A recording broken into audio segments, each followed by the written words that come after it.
ይስጥልን አድማጮቻችን እንደምን ሰምታችኋል ሰላምታችን ከያላችሁበት ይደርሳችሁ ያለን የኢቢኤስ ሳምንቱ አርብ ተዘጋጅቶ የሚቀርብላችሁ የሰይፈ ነበልባል የሬዲዮ ፕሮግራም ነው።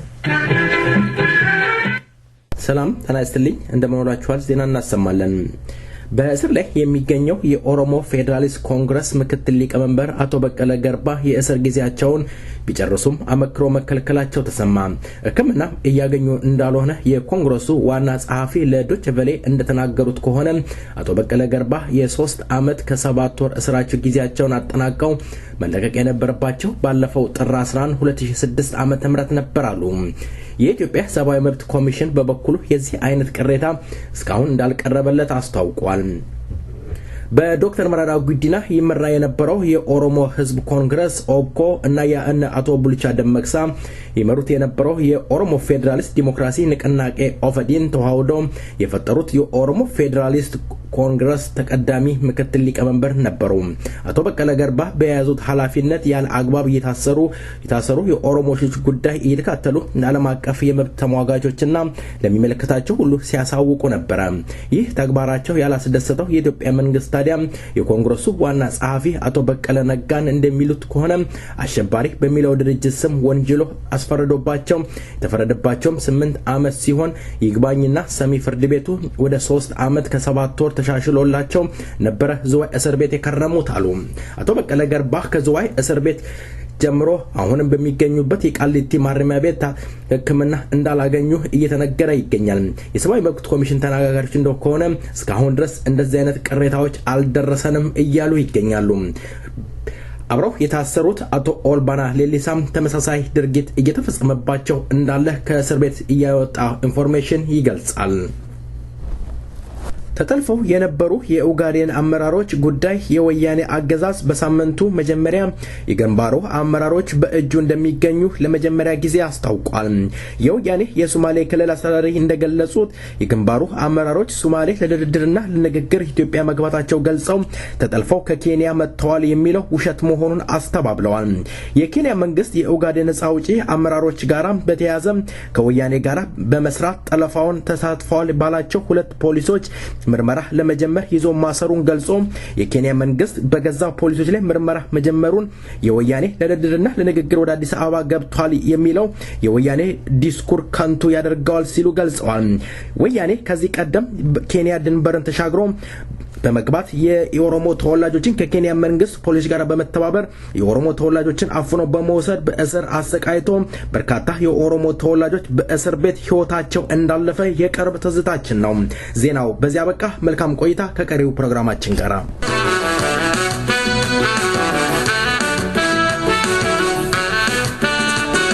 ጅራቹ ደምኖስ ወልበራ ያንቆ ሲምበራ Maganos piarra turrone walgara kaila mego abdi kudini sagabata ወያኔ ለምን የኦሮሞ ተወላጆችን በስር ያሰቃያል? ዛሬም የኦሮሞ ህዝብና ወጣቶች ላይ በተለይ በአንዳንድ ፓልቶክ ዘመቻ እየተከፈተ ይገኛል። ወያኔ በእስር ቤት በመቶዎች የሚቆጠሩ ኦሮሞዎችን እያሰቃየ እየገረፈ ተለያየ ነገሮችን እያደረገ ይገኛል። ግን ለምን ይሆን? አንዳንድ ፓልቶክ ላይ ዛሬም ሆነ ትናንትና ስንሰማ የኦሮሞ ምሁር ላይና ወጣቶች ላይ የማያስፈልግ ቃላቶች ሲወረውሩ ይሰማል። ይሄንን የህግ ክፍል አንድ ሌላው ይገባል። ሰላም ጤና ይስጥልኝ የተከበራችሁ አድማጮቻችን እንደምሰንብታችኋል።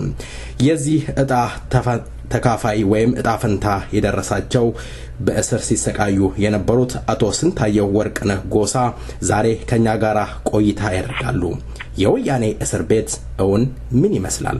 ከዚህ ከተወዳጁ ድምጻዊ ዜማ በኋላ እንግዳዬን ይዤ ቀርባለሁ። መልካም ቆይታ። ጅራቹ ደምኖስ ወልበራ ያንቆ ሲምበራ Maganos piarra turrone walgara kaila mego abdi kudini sagabata naripati kapsoni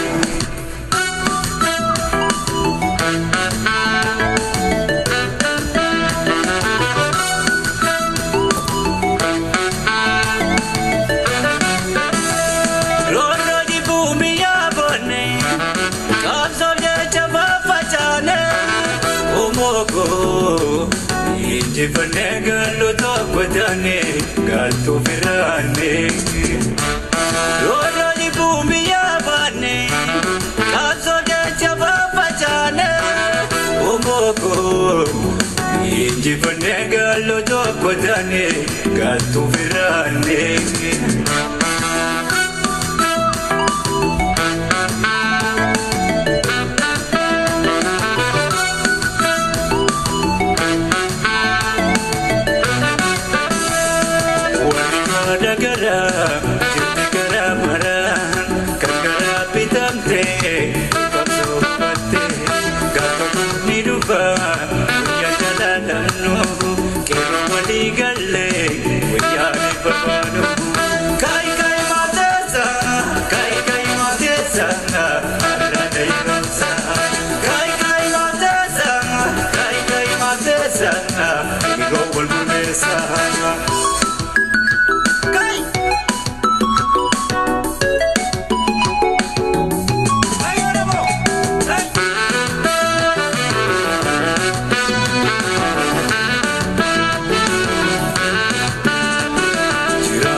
Simbira tu faganus biara turule walgara ngai lamigo abdi gudini sagapata naripati kasoni jira jude nus walbera yani ko simbira tu faganus biara turule walgara Ngai lamigo abdi gudini sagapata naripati kasoni ተወዳጁን ድምጻዊ እናመሰግናለን ለትግል ብለው ወተን ተበታትነን ቀራን አንድ ሆነን ብንታገል እናሸንፋለን ውጤት ይኖረዋል እያለ ነው የወያኔ በደል ገፈት ቀማሽ የሆኑት አቶ ስንታየው ወርቅነህ ጎሳ ዛሬ ከኛ ጋራ ቆይታ ያደርጋሉ በቅድሚያ እንግዳዬ እንኳን ደህና መጡ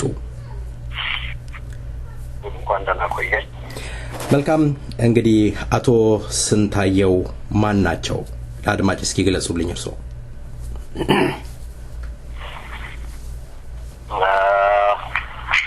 ባጭሩ እኔ ራሴን ለመግለጽ አንድ ከኦሮሞ ቤተሰብ የተፈጠርኩ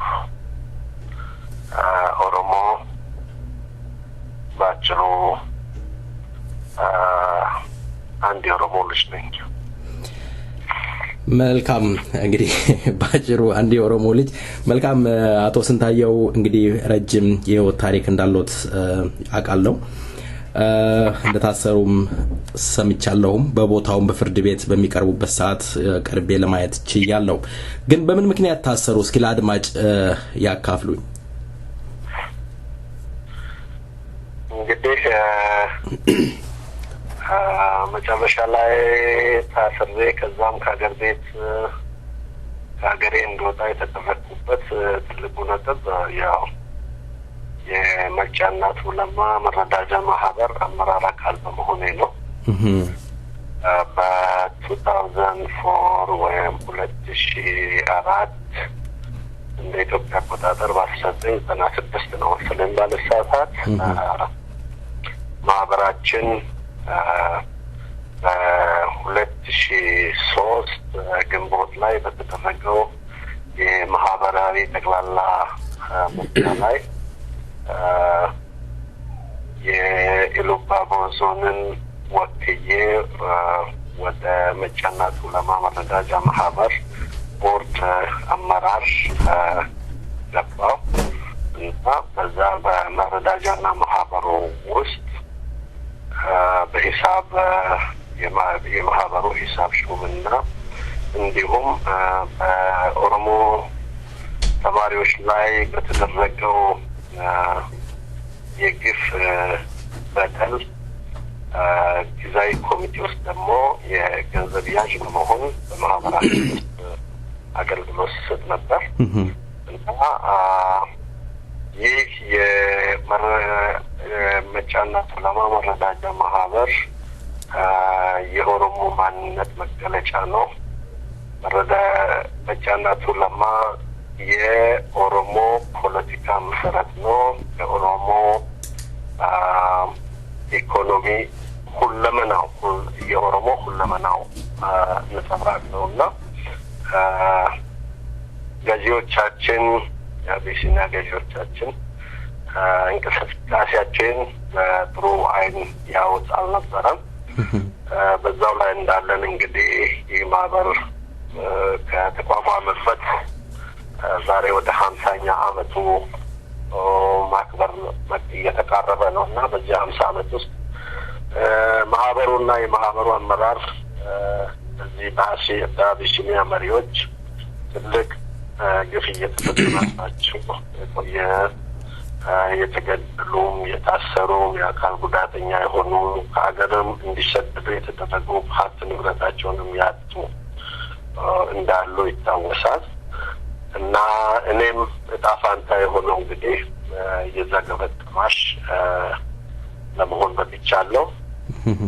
ያም ድል ስለደረሰኝ ደግሞ ትልቅ ባት ይሰማኛል።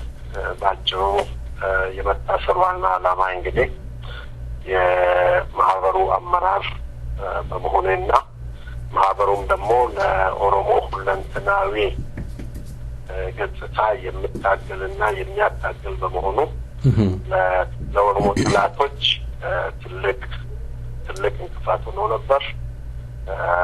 ያንን የአቢሲኒያ መሪዎችን አመራር ህጋቸው ላይ ተንተርሰን ስንፋለም ነበር። የኦሮሚያ ዋና ከተማ ፍንፍኔ ተለቃ ወደ አዳማ እንዲሄዱ በሚባለውም ላይ ትልቅ ታላቅ ሰላማዊ ሰልፍ አድርገናል።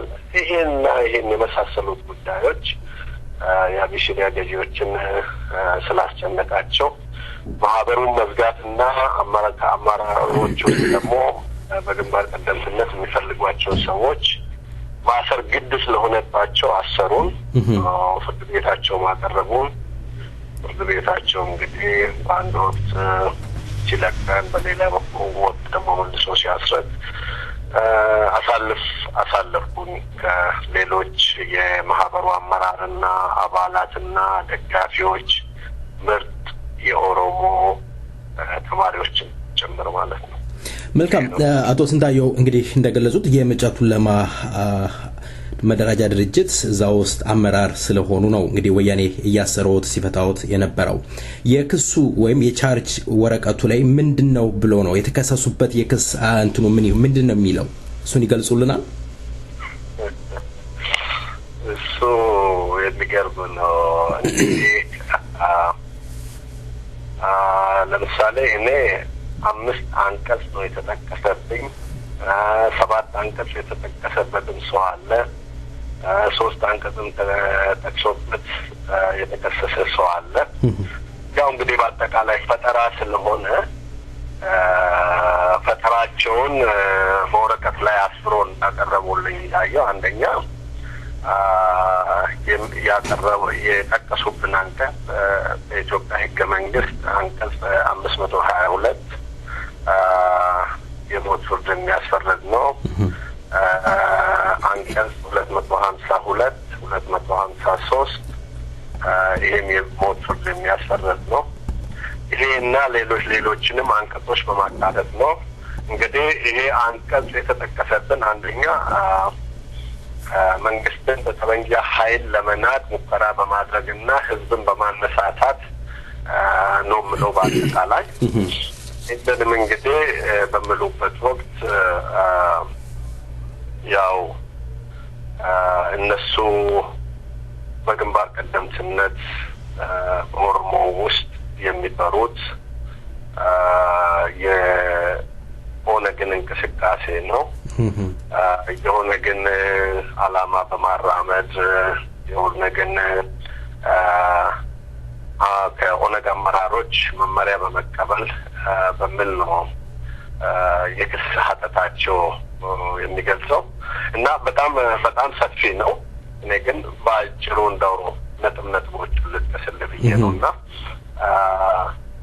የትኛውን መንግስትን እንደምንነድ አልገባኝም የትኛውንም ሀገር እኛ እንደምንገነጠል አልገባኝም እኛ የራሳችን ሀገር ነው ያለ ሀገራችን ላይ ነው ያለ ነው የምንኖረው በሀገራችን ውስጥ ነው ሀገራችን ከየትኛው እንደምንገነጠል አልገባኝም እነሱ የራሳቸው ትርጉም ሊኖራቸው ይችላል ነገር ግን እኛ ለሀገራችን ለህዝባችን ነጻነትና የሀገር ባለቤትነት ነው ትግላችን እና ድራማው ይሄን ይመስል ነበር በጣም የሚገርም ነው ታዲያ በመጨረሻ ፍርድ ቤቱ ምን ብሏችሁ አሰናበታችሁ እንግዲህ እንደም የፍርድ ቤቱን ጉዳይ እንደም ትንሽ መጥቀስ እንፈልገው ነገር አለ በተለይ ማዕከላዊ ወንጀል ምርመራ የበላይነት ነው ፍርድ ቤቶቹ የሚመሩት በተለይ እነዚህ የወረዳ ፍርድ ቤቶች የሚባሉ ይሄ ጊዮርጊስ ያለው አራዳ ወንጀል ችሎት ምናምን የሚባሉ አለ ዳኞቹ እንደውም አንድ ትዝ ይለኛል አንድ ጉዳይን ሲያው የነበሩ ሴት ዳኛ ወይዘሮ ታሪኳ ማን ይባላሉ ጧት ማዕከላዊ ነው መመሪያ የሚቀበሉት ከሰዓት በኋላ ደግሞ ችሎት በእኛ ላይ ብይን ይሰጡ ነበር እና የዛኑ ያህል ደግሞ ለእውነት ህግን ለመተርጎም የተቀመጡ ዳኞች እንዳሉ በዚህ አጋጣሚ መግለጽ ፈልጋለሁና ማዕከላዊ በቆየሁባቸው ጊዜያቶች እኔና ሌሎችም መሰል ኦሮሞዎች ቤት ውስጥ ነው ያሳለፍነው 4 ወራት እና ከዛ በምንመላለስበት ጊዜ ፍርድ ቤት መጨረሻ ላይ እንዳጋጣሚ እኔ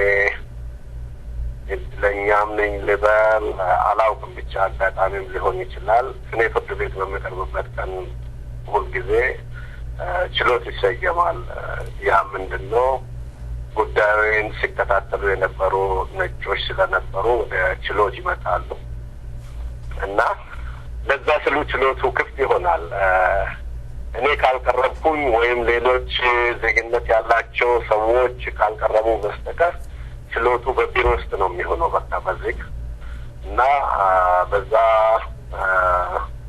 አራዳ ወንጀል ችሎት በሚባለው ፍርድ ቤት 10,000 ብር ዋስትና አስይዤ እንደወጣ መጨረሻ ላይ ፍርድ ቤቱ ወሰነ ከወሰነ በኋላ ባለቤቴ ያንን ገንዘብ አስያዘች ፍርድ ቤቱም እንድለቀቅ ትዕዛዝ ሰጠ ግን በበላይነት የሚያዘው ማዕከላዊ ስለነበረ ማዕከላዊ አትፈታም አለኝ ያው አቆዩን መጨረሻ ላይ ባለቤቴ ፌደራል ፖሊስና ጠቅላይ ፍርድ ቤት ድረስ ሄዳ አቤት አለች ያ ወሬ እንደተሰማ ቀጥታ የጊዮርጊስ ያለው ፍርድ ቤት ለምን ፍርድ ቤትን ውሳኔ አላከበራችሁም ተጠርጣሪውን ለምን አለቀቃችሁም ይሄንን ተጠርጣሪውን ይዛችሁ መጣችሁ በዚህ ችሎት እንድትገልጹ ብሎ ትዕዛዝ ሲሰጥ እነሱ ወደ ዛኛው ፍርድ ቤት መውሰድ ይተውና እኔን ቀይሮ ወደ ከፍተኛ ፍርድ ቤት ልደታ ወደሚባለው ቦታ ወሰዱኝ ልደታ ከሄድን በኋላ ልደታ ፍርድ ቤት እውነት የፍርድ ሂደትን አይቻለሁ በዛ ቦታ በስም ብጠቅሳቸው ደስ ይለኝ ነበር ግን ለደህንነታቸው ስል በዛ ወቅት የነበሩትን ዳኞች መጥቀስ አልፈልግም ባሉበት ምስጋና ይድረሳቸው ሀቃችን ገብቷቸዋል ተረድቷል ህግ ምን ያህል እየተዛባ እንደሆነ በይፋ ገልጾ ደግሞ የዋስትና መብታቸው እንዲከበር ብሎ ያ ፍርድ ቤት ወሰነልን ያ ፍርድ ቤት ከወሰነ በኋላ ያው ከርቸሌ ወይም እዛ ወይን ቤት ለተወሰነ ቀን ካደሩም በኋላ እንደምንለቀቅ ተደረግን ከዛ በዋስትና እኔም ሌሎች ጓደኞቼም እና ከ1-2 ወር ቆይታ በኋላ ደግሞ መንታ 10 ቀን ቆይታ በኋላ ንብረታቸውን መጣችሁ ተዱ ብሎ ወደ ማዕከላዊ ጠሩና ሲያስሩን የዘረፉትን ንብረት ለመውሰድ ወደ ማዕከላዊ ስንሄድ እንደገና መልሶ አሰሩ። ያ ሁሉ እንግዲህ በፍርድ ቤት ትእዛዝ ሳይሆን በፖሊስ በማዕከላዊ የበላይ ትእዛዝ ሰጪነት ነው። ለምን እንዳሰራችሁን ግለጡልን ስንል ምንም ሊገልጹልን አልፈለጉም። ብቻ አፍኖ ያው እዛ ማዕከላዊ አሳደሩን። በማግስቱ ችሎቱን ቀየሩና እዛው ከፍተኛ ፍርድ ቤት ሌላ ችሎት አቀረቡን። ካቀረቡን በኋላ እስር ቤት ወህኒ ቤት እንድንቆይ ሌላው ችሎት አቶ ልዑል ገብረ ማርያም የሚባሉ በአንድ በኩል ዳኛ ናቸው፣ በአንድ በኩል ደግሞ ካድሬ ናቸው። ብዙ ቃላቶችን ከሰነዘሩ በኋላ ፍርድ ቤት ሳይሆን የፖለቲካ መድረክ ካደረጉ በኋላ ያው መጨረሻ ላይ ወህኒ ቤት እንድንቆይ ያደረጉን። ከዛ በኋላ ያው ስንከራከር በእውነት ያለ ክፍያ ነው ጠበቆቻችንን ሲያገለግሉን የነበሩት ማለት ይቻላል። የኦሮሞ ሕዝብም ከጎናችን አልተለየም። ከሀገር ውስጥም ከሀገር ውጭም በጣም የሚያኮራና የሚያስደስት ጊዜ ነበር ያ ጊዜ። ከዛ በኋላ ያው ለክርክር ጠቅላይ ፍርድ ቤት ድረስ ሄደን ጠቅላይ ፍርድ ቤት 4 ወር እንደገና እስራት በኋላ ደግሞ ለቀቀን። መጨረሻ ላይ ደግሞ አሁንም እንዲሁ ጠቅላይ ፍርድ ቤት ያን ከወሰነ በኋላ ስንመላለስ መጨረሻ ላይ በ2007 የፌዴራሉ ፍርድ ቤት 3ኛ ወንጀል ችሎት አብዛኞቻችን በነጻ ሲለቅ አንዳንዶቹን የገንዘብ ቅጣትና ይሄ ገደብ በመጣል ተለቀን ለዛሬ ለማብቃት በቃል። መልካም፣ በጣም የሚያሳዝን ነው። አቶ ስንታየው እንግዲህ እስኪ ከማዕከላዊ ልጀምር። የማዕከላዊ እስር ቤት አያያዝ በተለይ የእስረኞች አያያዝ ምን ይመስላል? እስኪ እስር ቤቱን ይግለጹልኝ።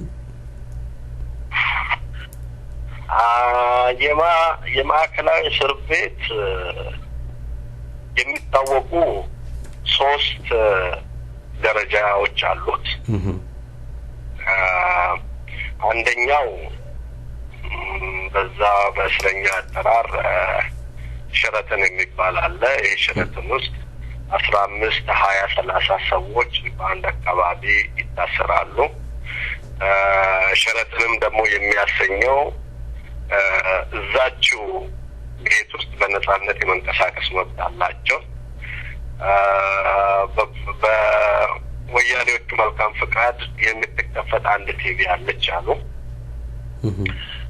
ያ ነው እንግዲህ ከሸረተን ሆቴል ጋር ለማመሳሰል ሸረተን የሚባል ስያሜ የተሰጠው። የተሻለው እንግዲህ እሱ ነው። ምግብ የሚቀርብልህ በሰው ነው። ቤተሰብ ስመጣ በሳምንት ቅዳሜና እሁድ ነች 10 ደቂቃ የሚፈቀድልን።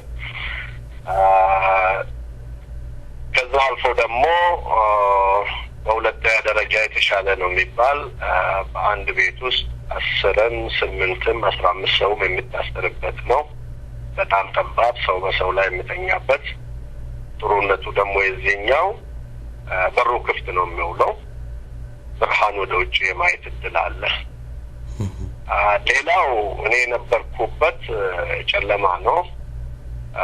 ያው ሌት ተቀን ጨለማ ውስጥ ነው ያለኸው። ለሌት ጠዋት ሲነጋ ወደ 12 ሰዓት ላይ በኢትዮጵያ አቆጣጠር የ10 ደቂቃ የ5 ደቂቃ ከ5 እስከ 7 ደቂቃ የመጸዳጃ ሰዓት አለ። ከዛ ውጭ ደግሞ ማታ ልክ ወደ 12 ሰዓት አካባቢ እንደዛው አይነት ይሰጣል። ጥሩ ፖሊሶች ካጋጠሙ 7 ደቂቃውም ወደ 10 ደቂቃ ከፍ ያደርጉልሃል። ካልሆነም ደግሞ 5 ደቂቃም የሚቀነስበት ለመጸዳዳት ሽንት ቤት ገብተህ በዱላ የሚወጣበት አጋጣሚ አለ። በሁለት ሳምንት አንዴ ያለህን ጨርቅ የማጠብ እድል አለ። ያችን ከፍተኛው 15 ደቂቃ ነው የምትሰጠኝ። እንግዲህ እኔና መሰሎቼ ቤተሰቦቻችን እዛው በቅርብ ነው ያሉት። ግን ጥያቄ የሌላቸው ሰዎች በዚህ 15 ደቂቃ ውስጥ ምን ማድረግ እንደሚችሉ መገመት አያዳግትም። ሌላው የማዕከላዊ ዘግናኙና በቃ ማንነትህን የሚያስጠላው በፈለጉ ሰዓት ሌት ይሁን ቀን እኩለ ሌሊት የሚባል የለም። በፈለጉ ሰዓት በርህን ከፍተው ይመጡና ወደ ምርመራ ክፍላቸው ይወስዳሉ። እድለኛ የሆነው እንግዲህ ዱላውንም ችሎ ደሙንም እያንጠባጠበ የሚመለስ አለ። ሌላው ደግሞ እዛው ራሱን ስቶ ለተወሰነ ሰዓታት በድብቅ የሚቆያለ። በዛም የሚቀሩ ነበሩ። ምንም እንኳን እኔ እግዚአብሔር ረድቶኝ የዛ አደጋ ሰለባ ባልሆንም ግን አብዛኞቹ በዚህ አይነት ሁኔታ እንደነበሩ አውቃለሁ። ከሁሉም የበለጠ ደግሞ የሚያሳዝነኝ እስረኞቻችን በዛ ወቅት እጃቸው ወደ ኋላ ታስሮ ሌት ተቀን በትንሹ 4 ወር 6 ወር ያሳለፉ ከዛም በላይ ያሳለፉ ሊኖሩ ይችላሉ። ማውቃቸውን ነው የምናገረው። እና እንዲህ አይነት ግፍ ይፈጸምባቸው የነበረ ሽንት ቤት እንኳን ለመሄድ ምን ያህል አስቸጋሪ እንደነበረ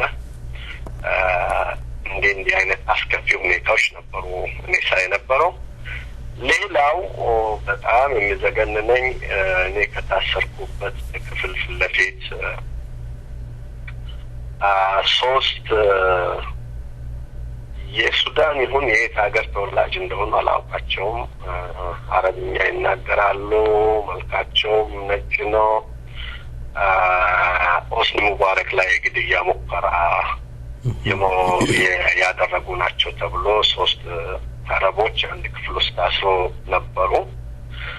እና እነዚህ ሰዎች በቃ የሚለብሱት ልብስ የላቸውም፣ ጠያቂ የላቸውም። ከእስር ቤቱ ያቸው ወደ ሽንት ቤት በሚሄዱበት ጊዜ አንዳንዴ ቀዳዳ አለች መስኮት፣ በዛ አያለሁኝ። በቃ ከላያቸው ላይ ቅማል በእጃቸው እየጠረጉ ይሄዱ ነበር። እና ያው አንዳንዴ በእነሱ በሶስቱም መሀል አለመግባባቶች ይፈጠሩና አንድ ጊዜ ትዝ ይለኛል እዛ ግቢ ውስጥ ያሉት ፖሊሶች ተሰብስበው መጥቶ እንዴት አድርጎ ሲቀጠቅጣቸው እንደነበረ እኔ የሰው ልጅ በሰው ልጅ ላይ እንዲህ አይነት ግፍ ሲፈጽም በእውነት እኔ ዘገነነኝ። በቃ እኔ ራሴን እስከ መሳት ደረጃ ነው የደረስኩኝ።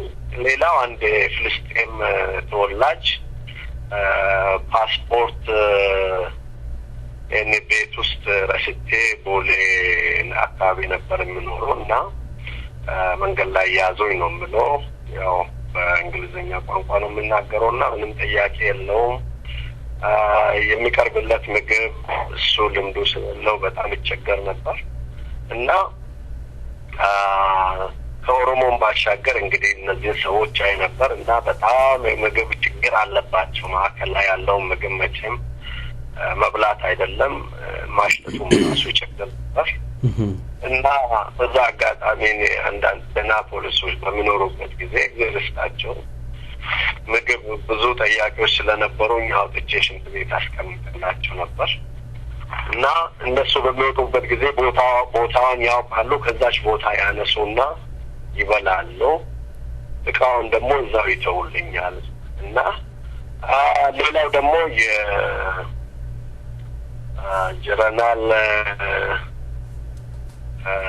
ጻድቃን አጃቢ የነበረ አንድ ሰው ነው። ከጎኔ ነበር። እንደውም በቃ በጣም ያበረታታኝ ነበር እና ያለ ፍርድ ቤት ትዕዛዝ የት እንደታሰረም የማይታወቅ ረጅም ዓመት እስር ቤት እንደነበረ አውቃለሁኝ።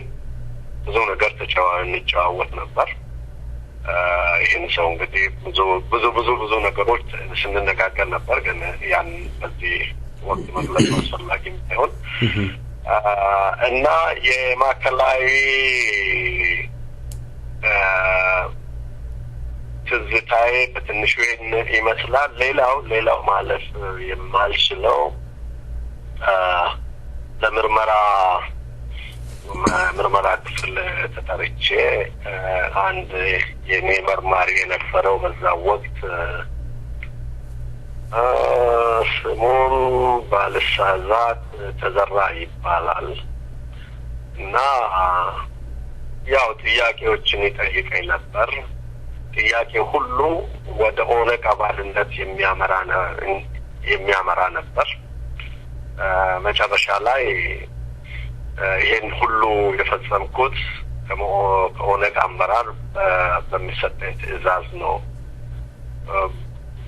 ብሎ ጽፎ እዚህ ላይ ፈርም አለኝ አነበብኩና ምን ማለት ነው ያልኩት ፈርም አለኝ አልፈርምም አልኩት ለምን አትፈርምም አለኝ እዚህ ላይ የኦነግ አባል ነኝ ብዬ እንደመፈረም ነው እኔ ግን የታሰርኩት በመጫና ቱለማ መረዳጃ ማህበር ጉዳይ ነው መጫና ቱለማ ደግሞ ኦነግን የፈጠረ ነው ስለዚህ ኦነግ ብለህ ከምትጽፍ የመጫና ቱለማ መረዳጃ ማህበር አመራር የኦነግ መስራች ብለህ ብትጽፍ እፈርምልሃለሁ ስለዚህ ዝቅ አድርገሃል ደረጃው ነው ስለዚህ አስተካክል አልኩት እንዴት ላለ ትቀልድብኛለህ አለኝ ይሄ ነው ልክ ነው ምነግርህ ይሄ ነውና ይሄንን ካደረክ እፈርምልሃለሁ ኦነግ ብለህ ግን ስታስቀምጥ ዝቅ አድርገሃልና መጫና ቱለማ ኦነግን የፈጠረ ነው ለኦነግ ትልቅ ክብር አለኝ ነገር ግን ደረጃዬ እስከዛም ድረስ ነው ስለዚህ በፍርድ ቤትም ሆነ በመስሪያ ቤት ዋጋ የሚያወጣ ከሆነ የኔ ኦሮሞነትም ማለት ከኦነግ አባልነትም ማለት የመጫና ቱለማ አመራር አካል መሆኔ ዋጋ እንዲያገኝ ነውና ይሄን አስቀምጣልኩት ያሾፍክኝ ነው አለና እንዴካል ከዚሁ ነው የሚደፋ አለኝ ከዛ በኋላ ኦኬ መድፋት ትችላለህ እጅ በእጅ ከሆነ ና እንግዲህ እኔም እጅ አለኝ አልኩት መሳሪያ ከሆነ ግን መሳሪያ ስለሌለኝ ምንም ማድረግ አልችልም አልኩት እሱን ከወንበር ተነሳ እኔም ያው የሞት ለመፋለም ከወንበር ተነሳው በኋላ ያ ሰውዬ እንግዲህ ሁኔታው አላማረውም ሌሎችን ጠራ ረዳቶቹን ጠራ ነው አለቃውንም ጠራ አለቃው መጣ አነጋገረኝ ሐቁ ይሄ ነው አልኩት በመሰረቱ ነው የኦነግ አባልም አይደለሁም የታሰርኩበትም በዚህ ጉዳይ አይደለም ኦነግ ጉዳይም ደግሞ እዚህ ውስጥ የሚገባበት ኬዞ ምናልባት ያከብዳል ብላችሁ ከሆነ ግን የኦነግ መስራችና አባት የሆነው መጫና ቱለማ ብላችሁ ብታስገቡ የበለጠ ዋጋ አለው አልኳቸው ታከብኝና በኋላ ሌላ ጨዋታ አካልዶችን አነሱ ነገሮች ሁሉ በዛው ተቋጨው ወረቀቱንም እንደማልፈርም ያካል ወጣ ባልኩት ሁኔታ ካልተስተካከለ አልኳቸው መጨረሻ ላይ በቃ እኔ የሰጠሁትንም ቃል መልሶ አላቀረቡልኝም የምርመራ ጉዳይ በዛው ተጠናቀቀ በዚሁ መሀል እያለን እንግዲህ በአንድ ወቅት ፍርድ ቤት እያለሁኝ በዛው ማዕከላዊ እያለሁኝ ፍርድ ቤት አቤቱታ አቅርቤ ነበር በርግጥ በማወቅም ይሁን ባለማወቅ ላደረጉልኝ እንክብካቤ አመሰግናቸዋለሁ ነገር ግን በሌሎች ወገኖቼ ላይ የሚደርሰው በደል በጣም ይጨንቀኝ ነበር ፍርድ ቤት በምንቀርብበት ጊዜ ለምሳሌ እንደነ ግርማ ደፋ ያሉ ኦልሞስት ሬሳው ነው ሲቀርብ የነበረው ግርማ ደፋ መርዝ በመውጋት ፓራላይዝድ እንዲሆን ሌሎች ኦቦ ተራራ ምንላቸው ነበሩ ሌላ ደግሞ የማህበራችን የመጫና ቱለማ ጽሕፈት ቤት ጥበቃ የነበረ ለጊዜው ስሙን ማስታወስ የማልችል ሌት ተቀን እጁ ወደ ኋላ ይታሰር ነበር እና ይሄንን ሁሉ በደል በእስር ቤት ውስጥ እየተፈጸመ ስለሆነ ይሄ በደል ለገበኔም ላይ አብደታ ይባላል። ይሄ ሁሉ በደል እየደረሰ ስለሆነ ይሄ በደል ደግሞ ነገም በኔ ላይ ይፈጸማል የሚል ስጋት ስላለኝ ፍርድ ቤት የእስር ቤቱን አያያዝ እንዲመረምር ጠይቃለሁ ብዬ ፍርድ ቤት አቤት አልኩኝ። በዛ ወቅት የዲፕሎማቶች ነበሩ በዛ ቦታ ጉዳዩን የሚያውቁ ሲከታተሉ የነበሩ የተለያየ ዲፓርትመንት አሜሪካን ኤምባሲ የቀረቡ ወደ 4 የሚደርሱ ሰዎች ነበሩ። እነሱ ይህን ጉዳይ ይከታተሉ ነበር።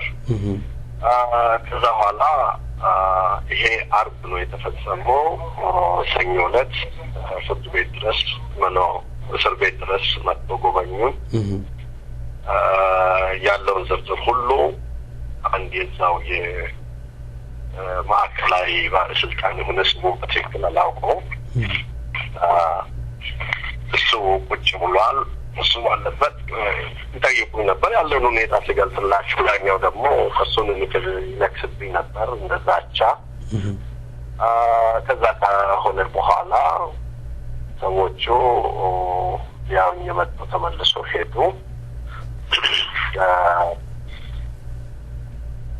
ከሰዓት በኋላ ይሁን በማግስቱ የማዕከላዊ ምክትል አዛዥ ሻለቃ ሞኒ ኦሮምኛ ተናጋሪ ሰው ናቸው። ትውልዴና እድገቴ ድሬዳዋ ነው ይላሉ። አንዳንዴ በተለይ በኦሮሞ ዜጎች ላይ የሚደርሰውን ጭፍጨፋ በግንባር ቀደምትነት በማዕከላዊ ውስጥ የሚመሩ ናቸው። በተሞኒ እና ቢሮአቸው ጠርቶ የመጨረሻ ማስጠንቀቂያ ሰጡ። አቶ ስንታየው እኛ አንተንና የማህበሩን አመራሮች እናከብራችኋለን፣ ነገር ግን አጋጣሚ ያገኘን ብላችሁ የመንግስት ስም የምታጠፉ ጉዳይ ወደፊት ትልቅ ችግር ይደርስባችኋል። ሌሎቹን መግረፍ አይደለም መመርመር አይደለም ዘግዝቀን ነው ገና የምንገርፋቸው እና ለነሱ ጥቅና ባትቆም ይሻልሃል አለኝና አስጠነቀቀኝ። እኔም በወቅቱ እንግዲህ ማለት የሚገባኝን ብዬ ከዛ ተለያየን። ማዕከላዊ እንግዲህ የሰቆቃ ቦታ ነች። ቤተሰብ ናፍቆ አንተን ቤተሰብህን ናፍቀ ልጆች፣ ባለቤት፣ ዘመድ አዝማድ ሲመጡ በር ላይ የሚደርስባቸው እንግልት በቃላት መግለጽ የሚያቅት ነው። ከዛ በኋላ ያስገባሉ። ለ10 ደቂቃ ያህል በቃ በእጅ ተነካክቶ ብቻ መመላለስ ነው። በቃ ሌላ ነገር የለም። ልጆች በዛ ወቅት ትናንሾች ናቸው። በቃ እንደምንም ለምኖ ይመጣሉ። ለምን የሚፈቀደው 5 ሰው ብቻ ነው በቀን ሊያየኝ የሚችለው እና የልጆች ደግሞ 3 ልጆች አሉኝ። እነዚህ 3ቱ ሲጨመሩ ያው ሌላ ሊጎበኘኝ የሚፈቀድለት 2 ሰው ብቻ ይሆናል ማለት ነው። ባለቤት ስትጨመር 1 ሰው ብቻ ማለት ነው። እና ልጆች አንዳንዴ እየለመኑ አንዳንድ እንደው ህሊና ያላቸው ፖሊሶች ሲኖሩ ያልፋሉ፣ ይመጡና ለ10 ደቂቃ ተገናኝተን ይሄዳሉ። ነገር ግን እኔ ስርዓቱንም ሁሉንም ነገር ችዬ እኖር ነበር። ነገር ግን በቤተሰቤ ላይ ሲደርስ የነበረው ግፍ፣ በደል በጣም የሚያሳዝን ነው። ሌላው የማዕከላዊ ህይወትን ሳልጠቅስም አላልፈው አንዳንዴ ይሄ የአፓርታይድ ፊልም በቃ ይመስለኛል የተፈጸመውና ትልቁ ልጄ በዛን ሰዓት የ12 ዓመት ልጅ ነበር እና ያው ዘመዶች ሁሉ እስር ቤት በሚቀርቡበት ቀን አይቀሩም። ዘመድም እንዳልሆነው ኦሮሞ የሆነ ሁሉ ኦሮሞም ብቻ አይደለም ኦሮሞም ሳይሆኑ የቅርቡ ጓደኞቼና ወዳጆቼ ሁሉ ስራቸውን ፈቶ እዛ ይቆሙ ነበር መጡ ነበር እና ይሄ ልጅ ከጓደኞቼ ዘመዶቼ ጋር ሆኖ እኛም በመኪና ጭኖ እዛ ማዕከላዊ ጊዮርጊስ ፍርድ ቤት ሲያቀርቡ እዛ መሀል ቆሞ በእጁን እያወዛወዘ ሰላም ላይ ነበር እና አንድ የወያኔ ፖሊስ በጣም በሚዘገነን ሁኔታ ያ የፖሊስ ጫማ ታውቃለህ በዛ ጫማ ሄዶ ልጄን ጉልበቱ ላይ መጥቶ እንደገና በሰለስም እንደገና ደግሞ ሊመታው ስል በቃ ልጄ ከዛ ስጨው እኔ እጄ በካቴና ታስሮ እዛ ሆነች ሚስት ቡሽ ሚኒባስ አለች እዛ ውስጥ ቁጭ ብያለሁ ራሴን ሳትኩኝ በቃ እጄ እዛው ሞታለሁ ብዬ በምን አይነት ሁኔታ እንደተነሳሁ አላውቅም ሌሎች ፖሊሶች ደግሞ እዛ በአጃቢነት ቁጭ ያሉት በቃ ተረባረቡብኝ ግማሹ ያንተኛል ግማሹ ይጎትተኛል ግማሹ ቢያስቀምጠኝ ይሞክራል በቃ ራሴን ሳትኩኝ ለኔ የሞት ሞት ነው እያየሁን ልጄን ከአደጋ ማዳን ባለመቻሌ በዛች አገር ውስጥ ኦሮሞ ምን ያህል ተበዳይ እንደሆነ በርግጥ በሌላም ብሔረሰቦች ላይ ሊደርስ ይችላል የዛ አይነት ችግር ተመሳሳይ ችግሮች ግን በማዕከላዊ ውስጥ ማረሳው አንዱ ያ ነው ሌላው ካስደሰተኝ ነገር አስሮኝ ማዕከላዊ ካሳደሩን በኋላ በማግስቱ ቤት ለመፈተሽ ሄዱ እኔን ያው እንግዲህ በስንትና ስንት ፖሊሶች አጅበውኛል ቤት ገብተው ያው የሚፈልጉትን ንብረት ሁሉ ከሰበሰቡ በኋላ እኔን ይዞ ወደ ማዕከላዊ ይዞን ሲመለሱ ልጆቼ ዳር እየሄዱ ነበር መኪና ውስጥ እስከምገባ ድረስና ለልጆቼ ምን ይላሉ ኑ ሄዱና ፊልም አይታችሁ ትመጣላችሁ ከአባታችሁ ጋር ሄዱና ፊልም አይታችሁ ቪዲዮ ያለ አይታችሁ ትመጣላችሁ ይሏቸዋል አንደኛው ልጄ አባቴን ለመግደል ይዘህ ትሄዳለህ እኔም ደግሞ ቪዲዮ ታያለህ ትለኛለህ ቪዲዮማ እኛም ከቤታችን አለ ይደለም ይዘው ሄድ ይለዋል ቪዲዮም ቤት አለኝ ካንተ ጋር እጃላይ ይላል ሌላው ደግሞ ይደለም አባቴን ብትገለው እኔ ደግሞ ሳድጋ አንተን እገልሃለሁ አለው በጣም ይህ የአቢሲኒያ ገዢዎች ይሄንን ነው በህዝባችን መሀል እየዘሩ ያሉት ልጆች በዛን ሰዓት በጨቅላ እድሜያቸው ይሄንን ያሉ ነገ አቅማቸው በሚፈቅድበት ጊዜ ምን ሊያደርጉ እንደሚችሉ አእምሯቸው በምን እንደደገ ማወቅ ይቻላል እና የማዕከላዊ ትዝታ ከሞላ ወደል በጥቂቱ ይሄን ይመስል ነው መልካም እስኪ ይሄን ዜማ ሰምተን እንመለሳለን አቶ ስንታየው ወደ ስደት ወጥተው ነበር በስደትስ ምን ገጠማቸው ከዚህ ዜማ በኋላ እንግዳዬን ድጋሚ እየቀርባለሁ መልካም ቆይታ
Amma baay'ee dheertuun deebe, illi koona gubate.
ተወዳጇን ድምጻዊ አሻ ሰለሞንን እናመሰግናለን። መልካም አቶ ስንታየው በዜማው ትንሽ ዘና እንዳለው ተስፋ አደርጋለሁ። ወደ እስኪ ቀሪው ጥያቄ አመራለሁ። እንግዲህ አቶ ስንታየው የእስር ቤቱ ሁኔታ በእውነት እጅግ ዘግናኝ ነው። ብዙ የኦሮሞ ልጆች ሌላ ብሔረሰቦች የሚሰቃዩበት ነው ማከላዊ እንዲሁም ቃሊቲ። ከዛም በኋላ አቶ ስንታየው እንደተሰደዱ አቃለው። የስደት ህይወት እንዴት ነበር? እስኪ ስለ ስደት ያውሩኝ። ነው በጣም ውስጤን የሚነካካይ ሙዚቃ ነው ያደረገው። እንግዲህ የኔ ስደት ምናልባት አሁን በዘገባ ላይ ከኦሮሚያ ወደ ሌላ ሁለተኛና ሶስተኛ ሀገር የተሰደድኩት ብቻ አይደለም። ስደቴ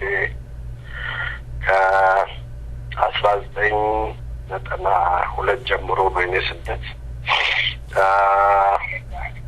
መጀመሪያ ያው ደርግ መንግስት በወደቀበት ወቅት እኔ ወደ ትውልድ ቦታዬ ወደ ኢሉባቦር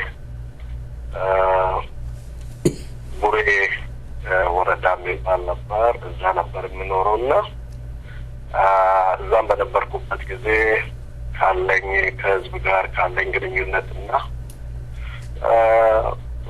የራሴ አቋም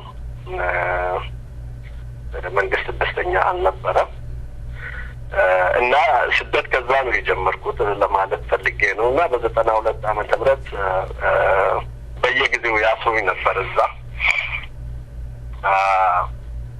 ስራቱ በቃ ከአቅም በላይ ሆነ። በአንድ ወቅት ታናሽ እህቴን ለመዳር ዝግጅት ላይ ያለሁኝ በሰርጉ የሚሆን በሬ ለመቅራት ወደ ገጠር ወጣ አልኩኝና ስመለስ ማታ አራት የወያኔ ጦር ከመጡ መጥቶ ቤቴን ከበዋል። እኩለ ሌሊት ባለቤት ይወልዳት እየታለች እና ራስ ነች እና መጥቶ አንኳኩና ማን ስል ያው በኦሮምኛ ነው የሚያነጋግረኝ። አንዱ እዛው ድሮ እንዲሁ ስረዳ የነበረ ሰው ነውና አይ ታመመ ሰው ነው አሉ። ክሊኒክ ስለነበረኝ እዛ በቃ በሽተኛ ነው አልኩና ለመርዳት ተነስቼ በቢጃማ ስቀር ግማሹ መትረየስ ደቅኗል።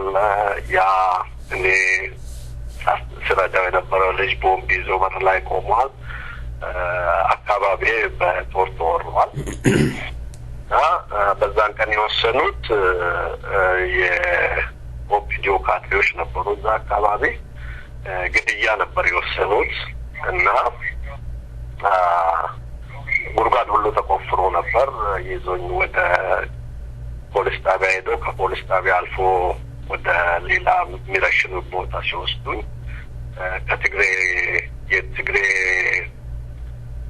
የትግራይ ተወላጅ ነው የጦሩ አዛዥ የነበረውና የኦፒዲዮ ካድሬና የዛ የጦሩ አዛዥ ተጣሉ። ትዝ ይለኛል በትግረኛ የውሻ ልጅ ብሎ ሰደመው ያን የኦፒዲዮ ካድሬ የጦሩ አዛዥ። ለምን ያኛው የኦፒዲዮ ካድሬ እኔ የምረሸንበት ቦታ ነው እየወሰደኝ ያለው። ያኛው የጦሩ አዛዥ ደግሞ እኔን ወደ ፖሊስ ጣቢያ ነው እየወሰደኝ ያለው እና ሁለቱ በቂት አልተነጋገሩምና እዛ ወሰዱኝ። የፖሊስ ጣቢያ ውስጥ አስገቡና እግሬና እጄን በካቡ ይሄ መኪና መጎተቻ አሰሩኝ። ለ15 ቀን በጨለማ ቤት ውስጥ ቆየሁኝ። ከዛ የአካባቢ ሽማግሌዎች በመንበላለስ እንዲፈታ አደረጉኝ። በዋስትና 10,000 ብር ዋስትና ሰዎች አስፈቱኝ። 10,000 ብር በዛን ሰዓት በዛ ቦታ በህልም የማይታሰብ ቦታ ነበር እና ያንን ከዛ ስር ሽማግሌዎች ካሰጡኝ በኋላ ቃል ገባልን አሉ ከኛ ጋር ለመስራት አሉ። እሱን እንኳን አልወስድንም ግን አስብበታለሁ አሉና ወጣሁኝ። ያው የሄደን የሰርግ ፕሮግራም ተጨረስኩኝ። ከኢሉባቦር ቡሬ ተሰድቼ ወደ ፍንፍኔ ገባሁኝ። አንደኛው ስደት ከዛ ነው የጀመረው ማለት ነው።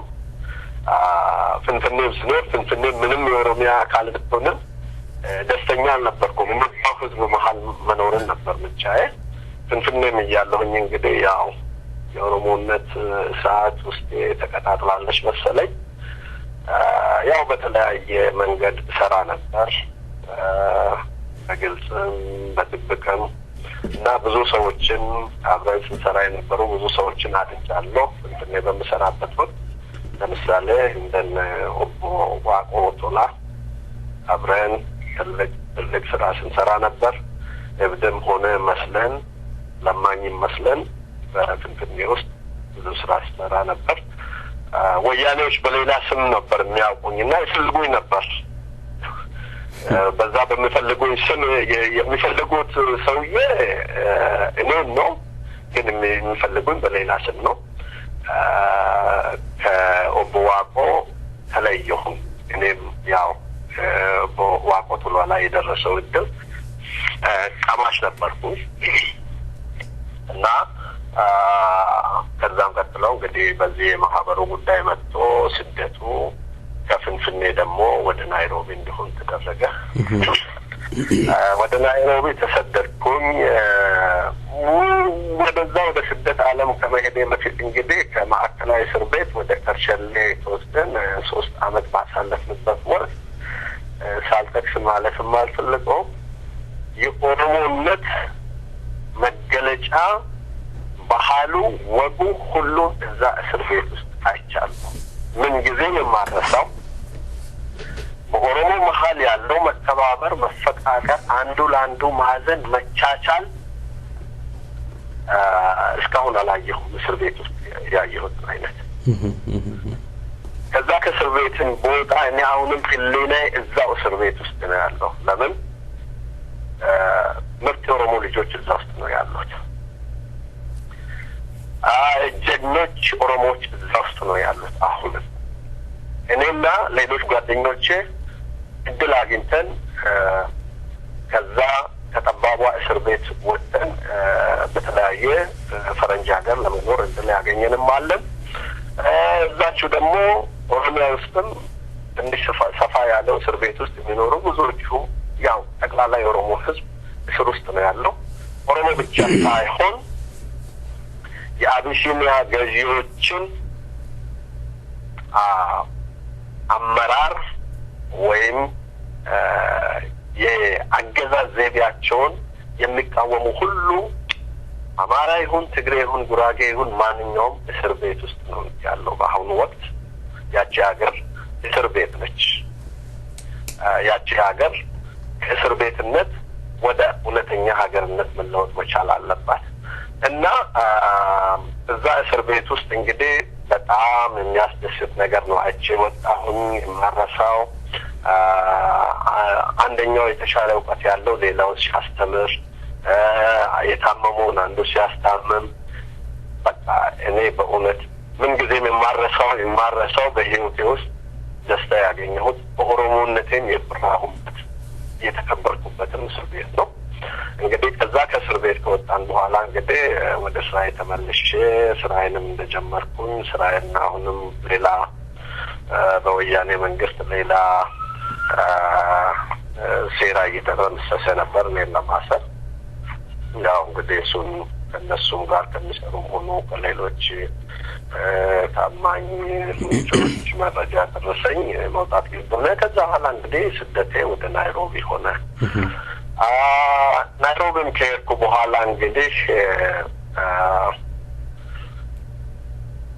ጥሩም ነገር አሳዛኝ ነገሮችም አይቻለሁ። በጣም ያዘንኩት ለአንድ ዓላማ ሲታገሉ የነበረው የአንድ እናት አባት ልጆች አልሆነ በጠላትም ሆነ ሳያውቁ እርስ በርሳችን በመሀላችን በተፈጠረው አንዳንድ አለመግባባቶች አሳዛኝ ነገሮችንም አይቻለሁ። በሌላም በኩል ደግሞ አንድ ሆኖ ችግርንም በጋራ ለመቋቋም አንድ ላይ ሲቆሙም አይቻለሁ። የናይሮቢ ህይወት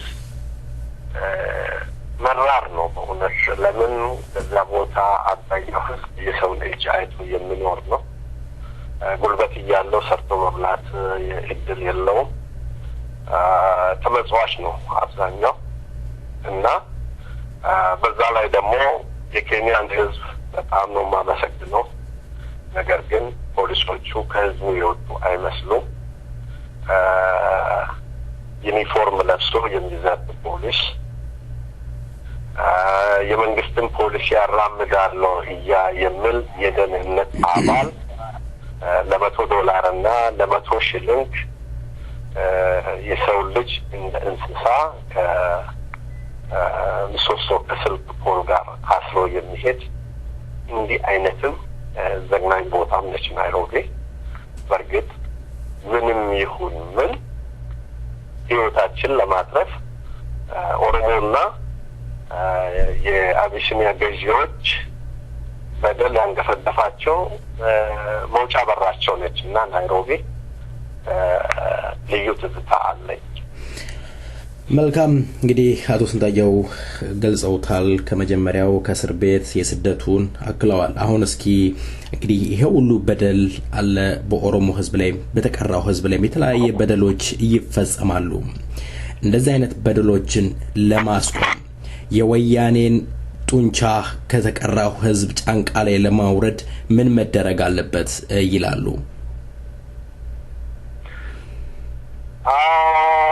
ይህንን ለውጥ ለማምጣት አንደኛ እያንዳንዳችን መለወጥ መቻል አለብን። የትላንትናው ሂደታችን ዛሬ ቆመን መገምገም አለብን። የተራመድናቸው እርምጃዎች ምን ያህል ውጤታማ ነበር፣ ምን ያህልስ ጉድለት አለበት። እሺ መሻሻል የሚገባው ካለ ደግሞ ተሻሽለው ወዴት ነው መምራት ያለበት የሚለው ያስፈልገናል። በግል ደረጃ አንከውሰን በኋላ በይፋ መነጋገር መቻል ነው። ጓደኛ ከጓደኛ ግሩፕ በግሩፕ ከዛም አልፎ ደረጃ በደረጃ መነጋገር መቻል አለብን። ችግሮቻችን ቁጭ ብለን ተነጋግረን መፍታት መቻል እስካልቻልን ድረስ እኔ በወያኔ ይሁን በማንም ላይ ጣት መቀሰሩ ጊዜው ያለፈበት ነው። በእኔ እምነት ዛሬ በዛች አገር ውስጥ ለተሰራራው አምባገነናዊ ስርዓት ለነገሩ አዲሲኒያኖች ጊዜም ቢሆን ለህግ ተገዢ ለህሊና ተገዢ የሆኑበት ጊዜ የለም። ሁልጊዜ የጥቅም ተገዢዎች ናቸው። ገዢዎችም ደግሞ ህዝብን በህግ ሳይሆን በጠመንጃ ሲገዙ የነበሩ ዛሬም እየገዙ ያሉት በጠመንጃ አፈሙዝ እንጂ ህዝብን በህግና በፍቅር አይደለም። ስለዚህ በዛ ክልል ውስጥ ኦሮሞ ትልቅ በደል ቀማሽ ቢሆንም ንብረቱን አገሩን ማንነቱንም ጭምር እንዲያጣ የተደረገ ህዝብ ቢሆንም ለሌሎቹም እኔ አዝናለሁ። በእውነት ትግሬም ቢሆን ከዛ ስልጣን ላይ ከተቆናጠጠው አካል ጋር ግንኙነት ያለው ነው ተጠቃሚ። አማራውም ቢሆን ጉራጌውም ቢሆን ነገር ግን የወያኔን ጡንቻ የሚያፈረጥመው ተበዳዩ አካል እርስ በርሱ ተቀራርቦ መነጋገር አለመቻሉና አንዱ በሌላው በደል ተደሳሽ በመሆኑ ነው። ዛሬ በኦሮሞ ላይ እየደረሰ ያለው በደል ነገ ተራውን ጠብቆ ደግሞ በአማራውም በትግሬውም በጉራጌውም በሌላው ላይ የሚደርስ ነው። ለምሳሌ ወያኔዎች በሚገቡበት ጊዜ በመጀመሪያ ደረጃ አስግቷቸው የነበረው የሆነ አንድ ፓርቲ ነበር። ትልቅ እንቅስቃሴ አዲስ አበባ ውስጥ ያደረገ የብሔራዊ ዲሞክራሲያዊ ምን የሚል ድርጅት ነበር። ያንን ድርጅት በመጀመሪያ መጡት። ከዛ በኋላ ያው ኦነግና የኦሮሞን ህዝብ በአይነ ቁራኛ ነው ሲጠብቁ የነበረው። ከዛ ቀጥሎ ይሄ የአንድ የአማራ ድርጅት ፕሮፌሰር አስራት የሚመራ ያንን በምን አይነት እንዳሽመደመዱት የመምህራን ማህበርን የሰራተኛ ማህበር የነበረውን በእናቱ ዳዊት ኢብራሂም ሲመራ የነበረውን ድርጅት በምን አይነት እንዳሽመደመዱ ከዛ መማር መቻል ነበረብን። ከዛ በኋላ ያንን ሁሉ ካደረጉና የመጨረሻው በቃ እነሱ ሊያንቀሳቀሳቸው የማይችለው ነውና ግን ባለው በሌላው ኃይላቸው ተጠቀሙ። ከቻርተርም እንዲወጣ አደረጉ።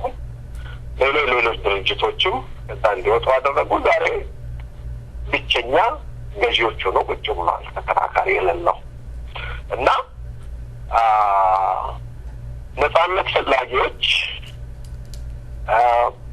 መብታቸውን ማስከበር የሚፈልጉ ዲሞክራሲ ጥማት ያለባቸው የነጻነት ፍላጎት ያላቸው ሁሉ አንዱ በአንዱ ላይ መሰናክል ከመሆን ተደማምጦ ለዛሽ ክልል የሚበጅ ነገር ማድረግ ይሻላል።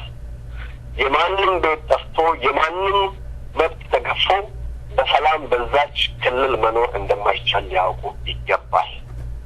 ስለዚህ የፖለቲካ አመራሮች የሰከነ አመለካከት ሊኖራቸው ይገባል። መቼም ያለውን የዛች ኢትዮጵያ ታሪክ ብዙ ውጣውረድ ያለበት የተወሰበተበ ነውና ከዛ ለመውጣት ግን መመካከርና አንድነትን ማጠንከር መደራጀትን ያስፈልጋል። በምዕራቡም ዓለም በኢሮፕም በሌላው ላይ ጣት ከመቀሰር ለዚህ ተጠያቂው እያንዳንዳችን በራሳችን ላይ ጣት መቀሰር አለብን። ተጠያቂነትን መውሰድ መቻል አለብን። ያኔ ነው ተጠያቂነት ከወሰድን በኋላ ምን እናድርግ ወደምለው የሚገባው። ከዛ በኋላ ነው ያ በደል ሊወገድ የሚችለው። ያ ነው በእኔ እምነት። መልካም እንግዲህ አቶ ስንታየው የሰሞነኛ መነጋገሪያ የሆነ ነገር አለ። በተለይ እስኪ የኦሮሞ ህዝብ ለምንድነው በኢትዮጵያዊነት ሊኮራ ያልቻለበት? እንደሚባለው ያቻና ሀገር በደማቸው ባጥንታቸው ያቆሙት የኦሮሞ ጀግኖች የኦሮሞ ተወላጆች ናቸው የሚሉ ብዙ ጊዜ በአንድነት የሚያምኑ ኃይሎች ይህን ሲናገሩ ይሰማል። በኦሮሞ ህዝብ ዘንድ ግን ኢትዮጵያዊነት በጉልበት የተጫነብኝ ነው እንጂ ኢትዮጵያን ፈቅደን ወደን አልተቀበልንም ይላሉ። በእርሱ አመለካከት የኦሮሞ ህዝብ ለምንድነው በኢትዮጵያዊነት መኩራት ያልቻለው? በመጀመሪያ ደረጃ የኦሮሞ ህዝብ በኢትዮጵያዊነት መኩራት ያልቻለው ኦሮሞማ በኢትዮጵያ ውስጥ በምንም አይነት እየተገለጸ አይደለም።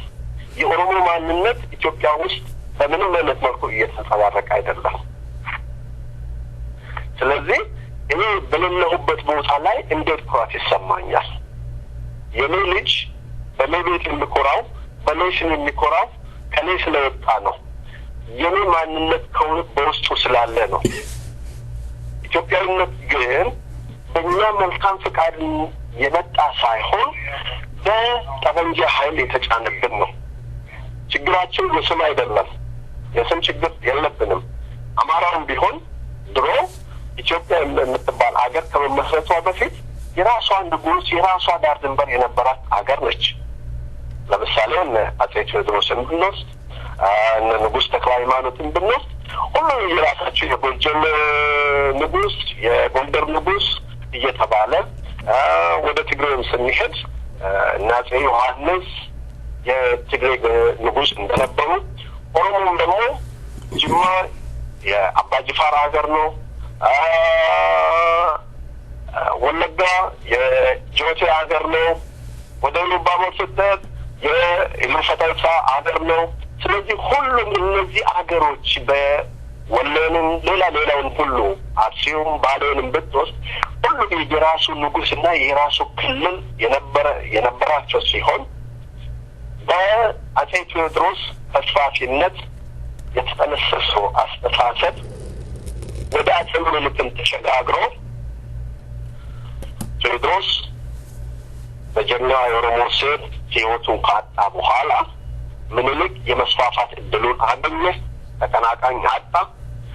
ሌላውን በጠመንጃ ያልቻለውን ደግሞ በብልጣብልጥነት ከተለያዩ አገራት ባገኘው የጦር መሳሪያም የበላይነትን ተቀዳጅቶ ያለ ህዝቦች መፈቃቀድ ኢትዮጵያ የምትባል ሀገር እንድትመሰረት አደረገ።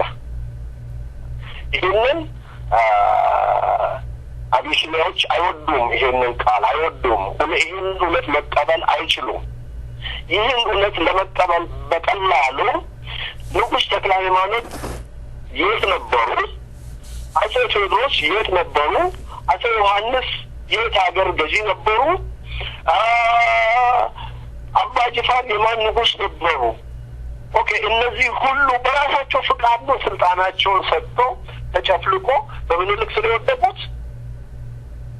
በዛን ሰዓት እኮ ይሄ ሁሉ የየራሱ አገር ክልል የነበረው የራሱ አመራር የነበረው ህዝብ በተገኘው ጠበንጃ ተጨፍልቆ ኢትዮጵያዊ ሆን ተባለ። ኢትዮጵያዊ መሆን ብቻ አይደለም፣ አፍሪካዊ መሆንን ይፈልጋል የኦሮሞ ህዝብ። የኦሮሞ ህዝብ ለዓለም ህዝቦች አንድነት ራሱን መስጠት የሚችል ህዝብ ነው። ነገር ግን ከፍላጎቱ ውጭ የተጫነበትን ኢትዮጵያዊነት አይሸከምም። ኢትዮጵያ ግን የኛ እንድትሆን በህዝቦች መፈቃቀል ላይ የተመሰረተች ኢትዮጵያ መገንባት መቻል አለባት። የእያንዳንዱ ጎሳ የምንጸባረቅበት፣ የእያንዳንዱ ብሔር ብሔረሰብ ማንነት የምንጸባረቅበት፣ ቋንቋችን የተከበረበት፣ የራሳችን አስተዳደር ያለበት ኢትዮጵያ ተብሎ የመጠራቱ ጉዳይ ወደፊት ሊወሰን የሚችል ጉዳይ ሊሆን ይችላል። ኦሮሚያም ተብላ ትጠራ፣ ኢትዮጵያም ተብላ ትጠራ፣ ግን የህዝቦች መብት የተረጋገጠባት ምድር እንድትኖር እንፈልጋለን።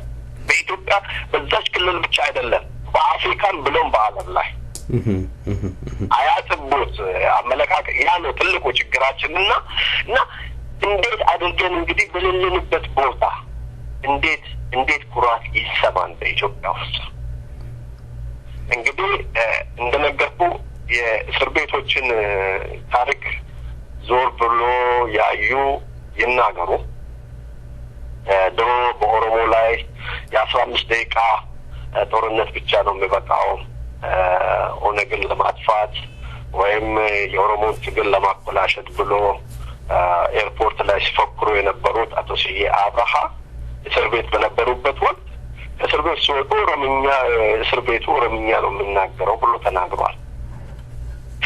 ታዲያ እኛ እኮ ያለነው እስር ቤት እንጂ ኢትዮጵያ ውስጥ አይደለም ያለነው። እንዴት እንኩራ በኢትዮጵያ ቋንቋችን በመናገራችን ባህላችን ለማሳደግ በመናደርገው ጥረት ላይ እኛ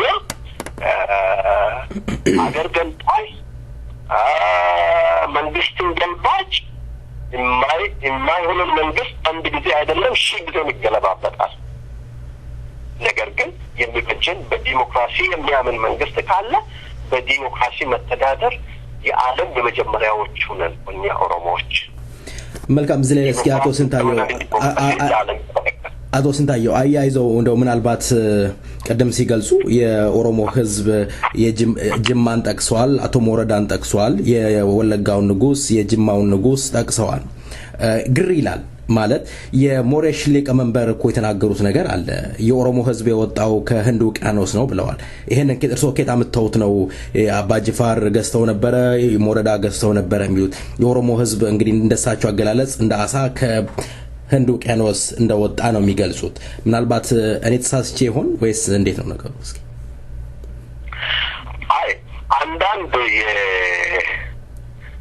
የአቢሲኒያ ትራንስ ፖለቲከኞች የምናገሩት ነገር ቆምነት ለምሉት ህዝብ ራሱ ምን አይነት አደጋ እንደሚያስከትል ለምን መረዳት እንደማይችሉ እኔ አልገባኝም በእውነት። ይሄ ሞሬሽ የሚባለው በእድሜ የገፉ ትልቅ ሰው ናቸው። በእድሜያቸው አከብራቸዋለሁ። አቶ ተክሌ የሚባሉ ባለፈው ሲያቀርቡ የነበረው ግን እንዲህ አይነት ከእድሜ ባለጸጋ ሰው እንዲህ አይነት ጸያፍ አይነት ነገር ሲቀርብ እሳቸው በእድሜያቸው በአስታራቂነት የሚጠበቁ ሰው ናቸው። ነገር ግን ቆምኩለት የሚሉትን ህዝብ ላይ እሳት እያቀጣጠሉ ነው።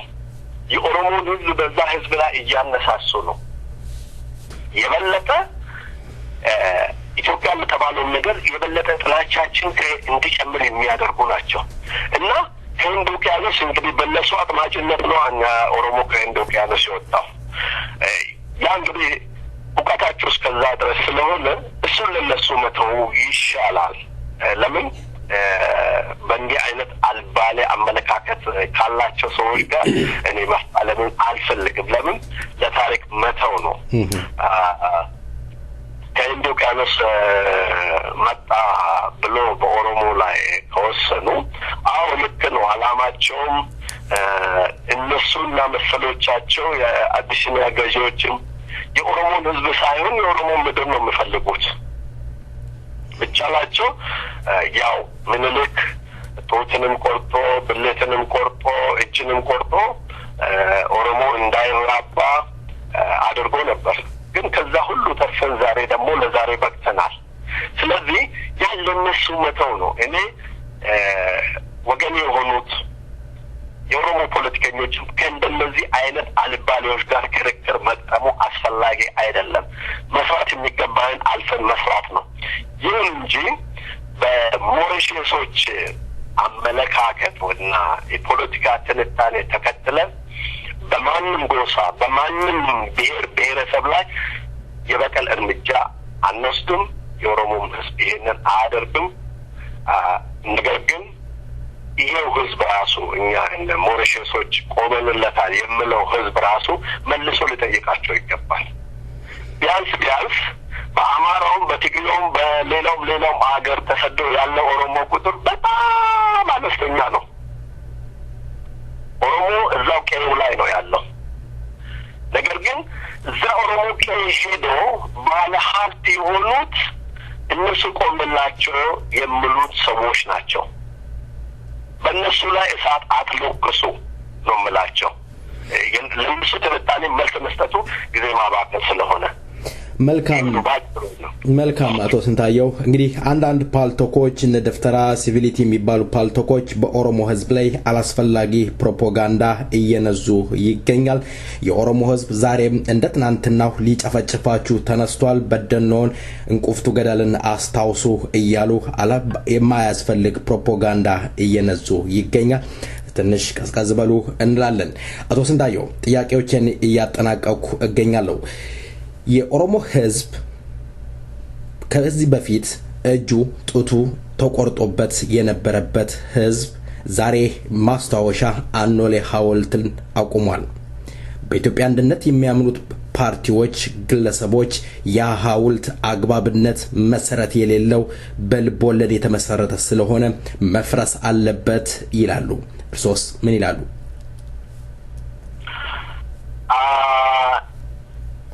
የቆሙ የአኖሌ ሐውልት ሳይሆን የሚፈርሰው እነሱ ቆመንላታል የሚሏት ኢትዮጵያ ነች የምትፈርሰው። ይህን ማወቅ ይገባቸዋል እነሱን። ይህንን ስል እኔ ሌላውን ህዝብ ወይም በኢትዮጵያዊነት የሚኮሩ ሰዎች ለመንካት ሳይሆን እነዚህ ጥራዝ ፖለቲከኞችን ለመናገር ብቻ ነው ይህን ቃል መጠቀም የምፈልገውና የአኖሌ ሐውልት አይደለም ሌላም ገና ሌላ ሐውልት ይሰራል። አልተሰራም። አሁን ይሄ ጅምር ነውና የአኖሌ ሐውልት አይፈርስም። ምናልባት የነሱ መሪ የነበረው ጡት ቆራጩ ብልት ቆራጩ የነበረው የምኒልክ ሐውልት የሚፈርስበት ጊዜ የተቃረበ ሊሆን ይችላል። ስለዚህ ያንን ሐውልት አይፈርስም። ይሄን እንዲያውቁ ያስፈልጋል። ኦሮሞም ከአጎራባቾቹ ጋር በሰላም ይኖራል። የነሱ የፖለቲካ መዋቅር ግን ውሎ ሳያድር ይፈርሳል። ይሄ ነው አጭር መልእክት ያለኝ። መልካም። ሁለት ጥያቄዎች ይቀሩኛል። ጊዜዎትን እንደተሻማው ይገባኛል። የኦሮሞ ህዝብ ትግል ከምን ደርሷል ይላሉ? የኦሮሞ ትግል ድሮ እንደነገርኩ የተለያዩ ግለሰቦች ቀደም ብሎ የመንጣት እድል ያገኙ ለመብታቸው ለሀገራቸው ሲከራከሩ ሲታገሉ የነበሩት በጨለንቆ በአኖሌ አካላቸውን አጥቶ ህይወታቸውንም አጥቷል። ምኒልክ 5 ሚሊዮን ኦሮሞ በላይ ጨፍጭፏል። ያ የነሱ ትግል ተዳፈነ እንጂ አልጠፋም። ደማቸው ፈሰሰ እንጂ ሌሎች ጀግኖችን አብቅሏል። አጽማቸው ደረቀ እንጂ ስጋ አፈርቷል። ያ ደረጃ በደረጃ ጠብቆ ዛሬ ለደረስንበት ደረጃ አድርሶናል። ያ እልቂት አርፈንቅሎ ወለደ። ያ እልቂት መጫናቱ ለማን ፈጠረ? ያ እልቂት የባሌን ጀግኖች ታሪክ ፈጠረ።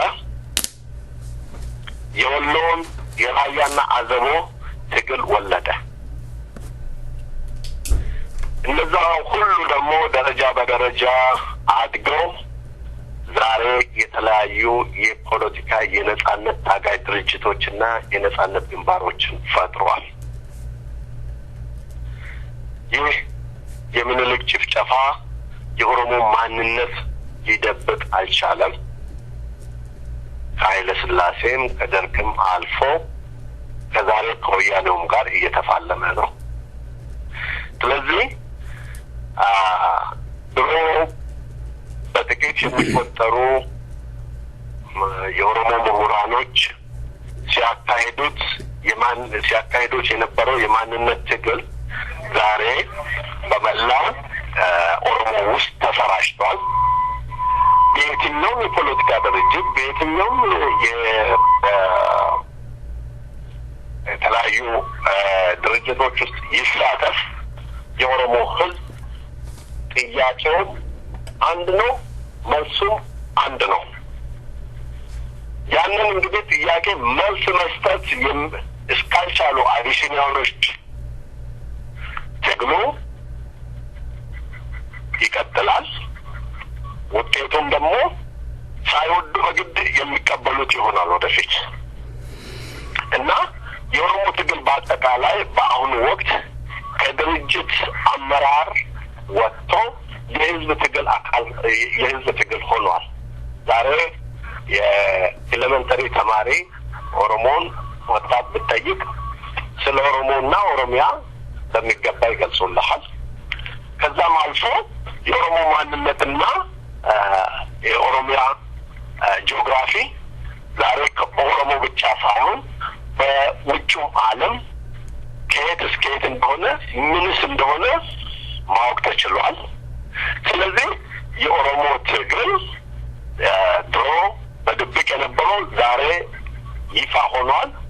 አስተማማኝ ደረጃ ላይ ነው ያለው ማለት ይቻላል በአጠቃላይ። መልካም አቶ ስንታየው እንግዲህ እስኪ በመጨረሻ ሊያስተላልፉ የሚፈልጉት መልእክት ካለ እድሉን ልስጦት አጠር አድርገው። እሺ እንግዲህ ዮብነ መጨረሻ ላይ ማለት የምፈልገው አንደኛ ኦሮሞ ላልሆኑ የኦሮሞን መልካም ኑሮ የሚመኙ ሰላማዊ ጉርብትና የሚፈልጉት ሁሉ እንደነዚህ ሞሪሸስ ከተባሉት እና መሰሎቻቸው ከእንደነ አቶ ተክሌ ከተባሉት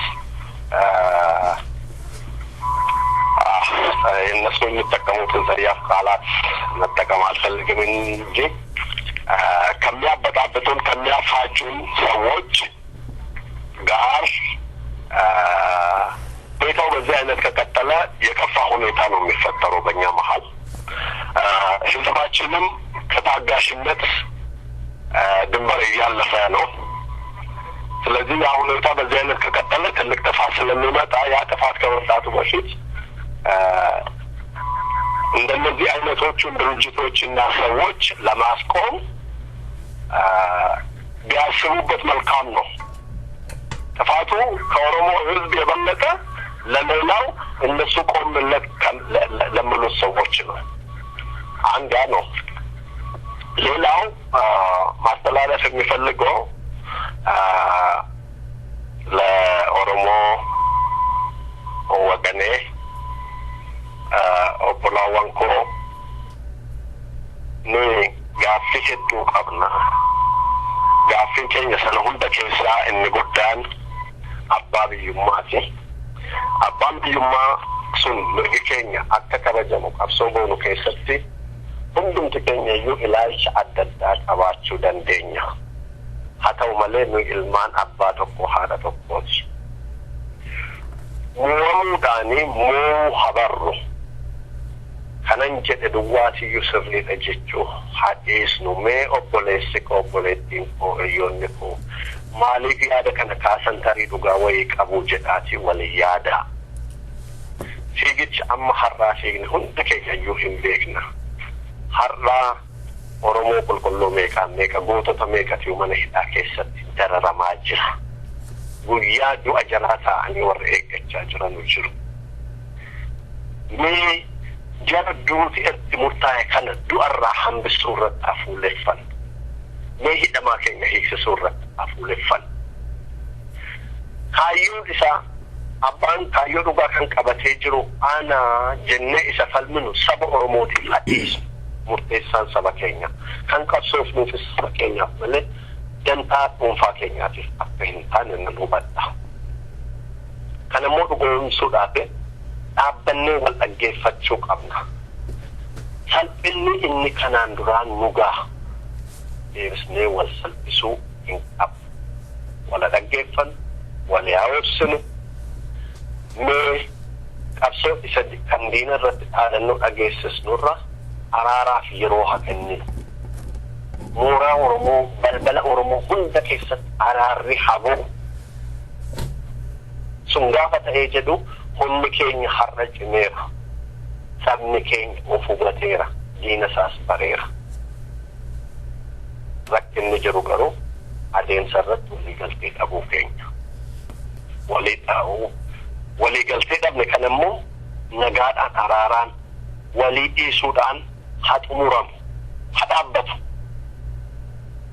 هند كيسا كيسومت المان أورمو عن كانن أرجع هند كيسا كان ورشة بدل بينا رتي دولي المان أورمو في آسان جرا حتو غوسان أمانتين جرا حتو توكو تأي أبا مرجاتاني أكتبانو كان نقول إيه إسافة متيشيت متباب دود أنيو توكو برباديتان كناف توكما إنك أبان نسي ورّا مرجع كينيا إيبانو أكما تنايو وفرّا قلو دندينيو كناف مي أرارا في روكنا ولا جيفتشو لاف ولي قلو لاف في روكنا وانت جن هندمتو غاف توكو سبني أورومو كمرتيسو لا مرجع سبا كينيا سنة إسني نوي أكتون فات وانغو تشوك أمني توكون كينيا فدافة تشوك أبنا كان جتشو بربادو إيوب መልካም አቶ ስንታየሁ ወርቅነህ ጎሳ ስለሰጡኝ ሰፋ ያለ ማብራሪያ በሰይፈ ነበልባል ሬዲዮን ዝግጅት ክፍልና እንዲሁም በአድማጮች ስም ከልብ አመሰግናለሁ። እግዚአብሔር ይስጥልኝ። አመሰግናለሁ። ስንሰነባበት በቀመር ዜማ ይሆናል። ጀነራል ታደሰ ብሩ እያለ አቀንቅኗል። ይኸው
Shamaran bilebe dagas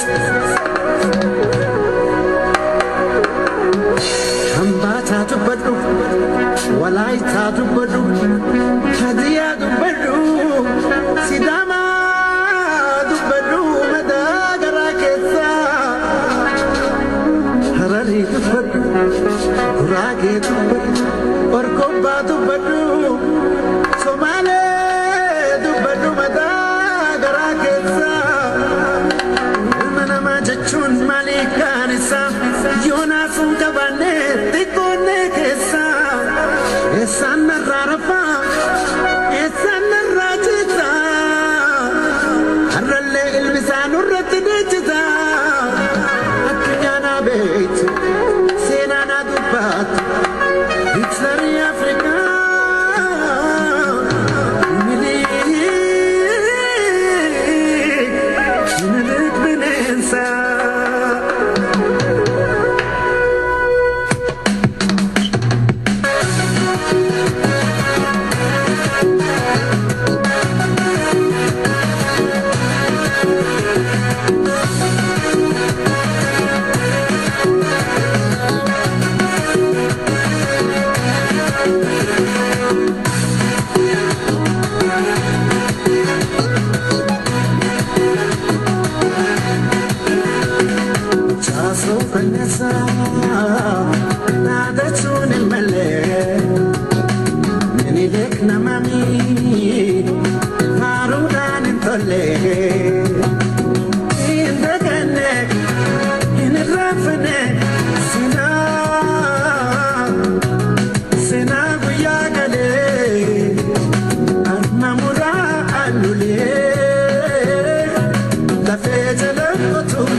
Let's you tabata Chalanko Chalida to Patendagi Anoleno Mate Sagale no Kay Putan Sagale Matabi Kaya Oromo Famato Garayu Putan Sagale Matabi Kaya Oromo Famato Garayu